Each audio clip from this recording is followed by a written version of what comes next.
ওটা তো সন্ধ্যার দিকে শেষ হয়েছে। পরে আমি হলো আসতেছিলাম, আসার পথে আপনার ওই যে পাটকেল বাড়ি পার হয়ে একটু আগাইলে ওই যে আমাদের কিন্তু বাবা অনেকগুলো দাঁড়ানো ছিল, তো আমার হামলা করছে। আপনারা কয়জন ছিলেন? আমি, আমার সাথে আর দুজন ছিল। আপনাদের উপর যারা হামলা করেছে কারা চিনতে পেরেছেন কাউকে? চিনতে এরকম অন্ধকারে তো অনেকে দেখিনি সেরকম ভাবে। এটা কয়টার দিকে আনুমানিক? এইটা 7টার দিকে। 7টার দিকে। আপনি কি নির্বাচনী জনসভা থেকে ফিরছিলেন? হ্যাঁ, 7 পারে।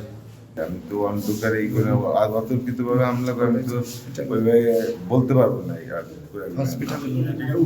আর ওই এলাকাটা তো আমাদের থেকে অনেক দূরে, আশপাশের লোকজন তো ওইভাবে আমরা একজন এটা তো মানে কোনো দলীয় কোনো না। আমি একটা ছেলে মিয়াপাড়া, যে আমাদের কি নাম, আমি আরাম, ওই যে ওই চৌরঙ্গি রিয়েল পেশন মার্কেটের ছেলে, ওরে আমি আমাদের এখানে থাকে তো ওরে দেখছিলাম, ও তো ছাত্রলীগ করতো আগে, ওরে আমি চিনছি। আর সবাই মেনে আসছে আপনার ওইদিকে লোক, ওইদিকে তো আপনারা তো জানেন শহরে অনেক বাইরে।